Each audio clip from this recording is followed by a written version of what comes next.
Hi guys, I Aziz welcome you to CoedMaster, and in this video I am going to talk about what are the different ways of writing and reading files in Java using files class. So if you are willing to learn how to write and read files in Java using files class, then this video is for you.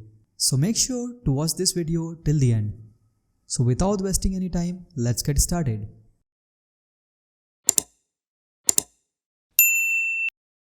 Alright guys, let's begin this video. So in previous video, we have seen that how to create files and folder using files class in Java.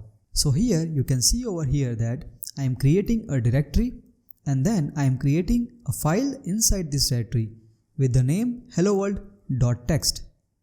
So let's run the program and you will see that one temporary directory is created and inside of this directory helloworld.txt is created.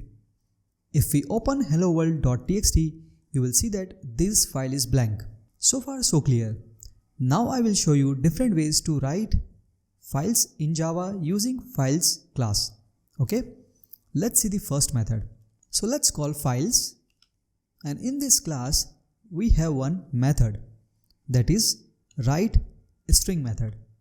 Okay, and this is a static method of this class, so we can call this method without instantiating an object of files class. Okay, so let's call write string method. So this method takes two arguments. Number one is the path of the file and the sequence of character we want to write in that file. So let's call write string, give it a path. So path is nothing but the path of the file that has been created, and the sequence of character is going to be hello world. Okay, now we have already created a directory and the file. Okay, and the third statement is writing hello world into the file. So let's delete this folder once again and let's run the program. And boom, you will see that our folder is created, file is created, and if we open this file, you will see that hello world is written in this file. Okay, so this is the first way of writing a file. Now I will show you the second way of writing a file using files.write method. Okay, now this write method takes two arguments. One is the path of the file to which we want to write the data, and the second one is bytes. So this method doesn't work on sequence of character. Rather, this method works on the array of bytes. So let's call write. Now the challenge here is that we have sequence of character, but this method takes array of bytes. So let's convert this string into array of bytes. So let's call dot get bytes and let's give it a path. Path is going to be the path of file. Now let's comment this code here. Let's delete the folder here, and now let's run the program once again. Now you can see here again the folder is created, file is created, and inside of this file hello world is written as desired. Okay, so this was the second way of writing into file using an array of bytes.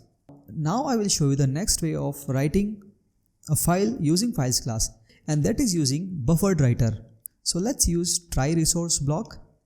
Okay, and then call files dot new BufferedWriter. Okay, now this BufferedWriter takes path of the file in which we want to write a data.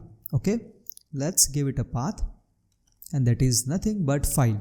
Okay, this BufferedWriter returns an instance of BufferedWriter.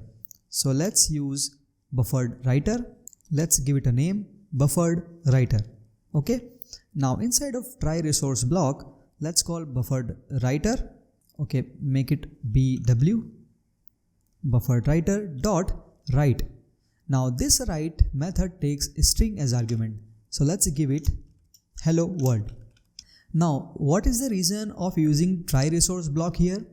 Because we are accessing files here, and after accessing files we are supposed to close this file connection. So the closing of the resource is taken care by try resource block itself. So we do not have to explicitly close the connection with the file system. That is the reason we are using try resource block here. Now let's delete this folder once again. Let's run the program. And now you will see that temporary folder is created, file is created, and hello world is written in this file. Okay, so this was the third way of writing files in Java using files class. Now I will show you the fourth way of writing files in Java, and that is using OutputStream. So let's again call try resource block, and let's call files dot new OutputStream. Okay, and this method also takes path of a file in which we want to write data. So let's give it file path. Okay, and this method will return an instance of OutputStream. Okay, so let's write OutputStream. Now let's go to try block. Let's use OutputStream dot write method. Now you can see that this write method takes the array of bytes. Okay, and we already know how to convert a string into array of bytes. Let's use the same code over here. By using getBytes method, we are converting the string into array of bytes. Now let's delete this folder once again.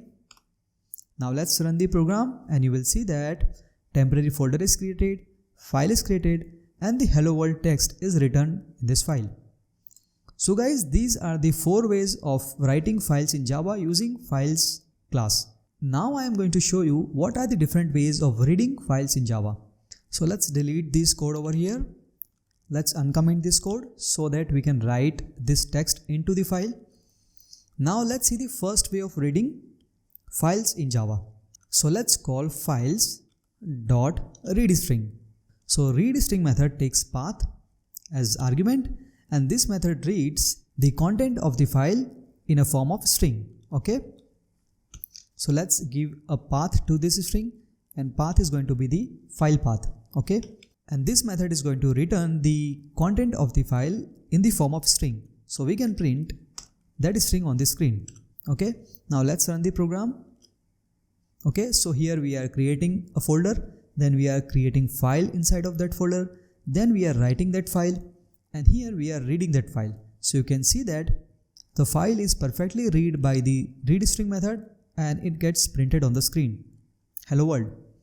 Now this is the first way of reading files in Java.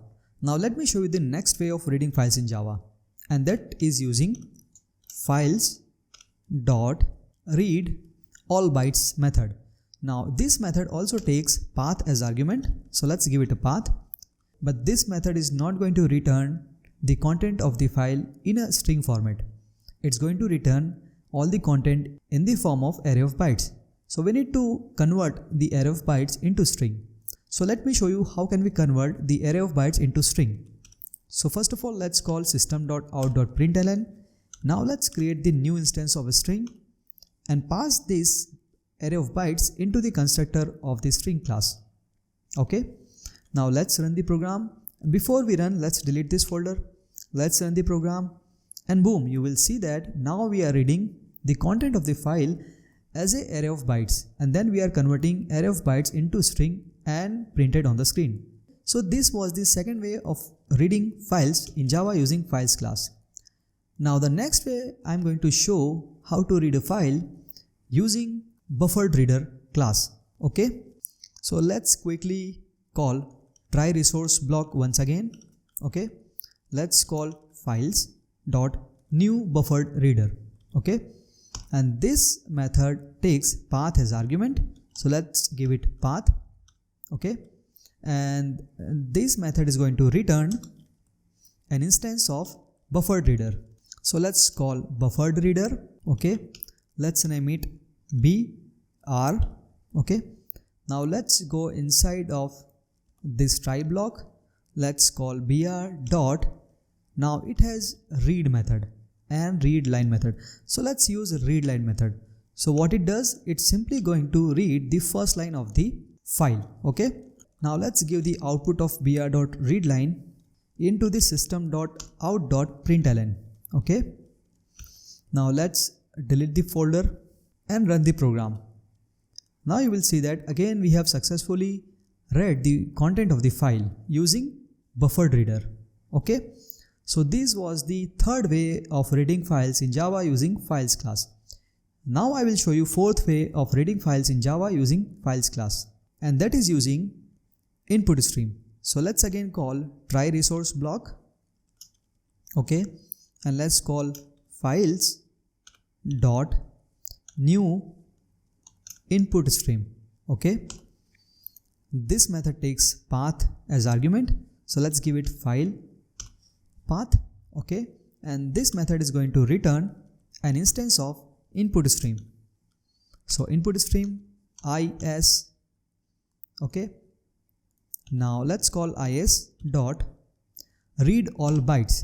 So this method is going to read all the content of files in the form of array of bytes. So again we have to convert this array of bytes in a form of string. So let's call system.out. Now let's create a new instance of string class, give this array of bytes into this string class, okay. Let's delete this folder and format the code, and let's run the program. Now we will see that we have successfully read the content of the file using InputStream, and the content is printed on the screen. So guys, these are all the 4 ways of reading files in Java using files class, okay. But you may be wondering that what is the difference between BufferedReader and the InputStream.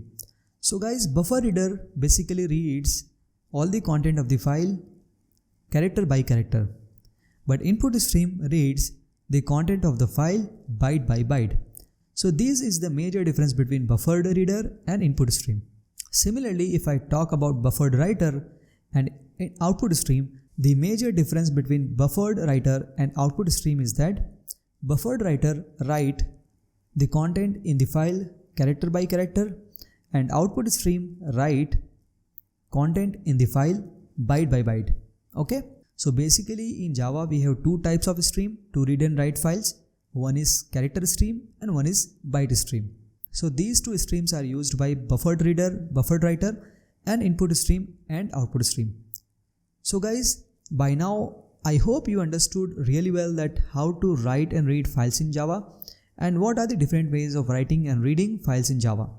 So guys, this is all from my side. If you have learned something valuable from this video, then hit the like button in order to make YouTube algorithm happy. Please subscribe to this channel and don't forget to click the bell icon so my friend you never miss any upcoming videos. Thanks for watching. See you in the next one.